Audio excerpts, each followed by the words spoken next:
તો હેલો મિત્રો, કેમ છો? તમારું બધાનું સ્વાગત છે મેર વિજય મિની વ્લોગમાં. તો આજે હું આવી ગયો છું કરમદી સિંગરિયા છે. આજે હતો કૃષિ મેળો, એટલે હું આવી ગયો છું કૃષિ મેળામાં.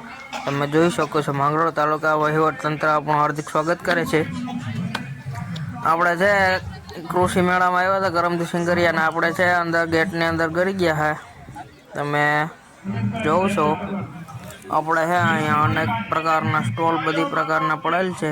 દવાના સ્ટોલ ને પબ્લિક પણ છે જાજી હતી.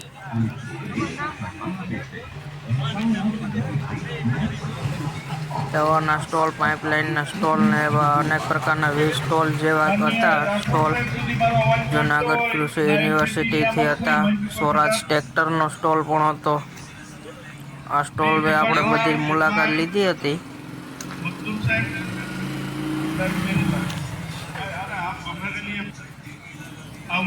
અનેક ગામમાંથી સ્ટોલો વાળા હતા. લોકો પણ ઘણા બધા આવ્યા હતા. કરમદી સિંગરિયામાં છે કૃષિ મેળામાં ઘણા બધા લોકો પધાર્યા હતા. આપણે પણ છે મેળાનો આનંદ લેવા માટે ગયા હતા અને કૃષિ રવિ પાકની માહિતી માટે ગયા હતા. કૃષિ રવિ પાક 2024નો મહોત્સવ છે તે કરમદી સિંગરિયામાં આયોજિત કરવામાં આવ્યો હતો. જુનાગઢ જિલ્લાના માંગરોળ તાલુકાના કરમદી સિંગરિયા ગામે ત્યાં આપણે પણ ગયા હતા.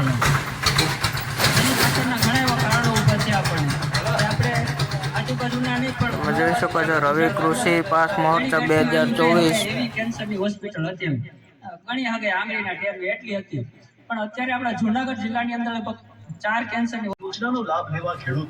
પછી આપણે છે સ્ક્રીન ઉપર છે નરેન્દ્ર મોદી મુખ્યમંત્રી જોડે લાઈવ થવાના હતા.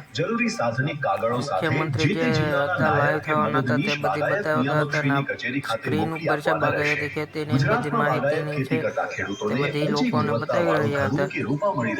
અને નર્સરીના માલિક ખેડૂતને રોજગારી સાથે વધુ આવક મળી રહે તેવા આશય સાથે ગુજરાતનો બાગાયત વિભાગ પ્રયત્ન કરી રહેલ છે. અનેક પ્રકારના કૃષિ આધારિત બધી સ્ટોલો પાડવામાં આવ્યા હતા. ત્યાં સ્ક્રીન ઉપર છે તે લાઈવ આપણને મુખ્યમંત્રી જોડે લાઈવ થયા હતા અને એ બધી આપણે નિહાળી રહ્યા હતા.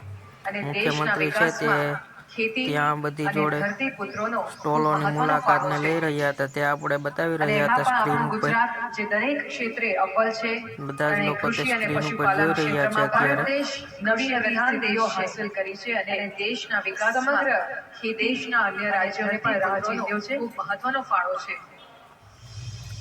મુખ્યમંત્રી ને કૃષિ મુખ્યમંત્રી ને બધા છે તે ત્યારે આ કૃષિ મેળાનો લાભ લઈ રહ્યા છે.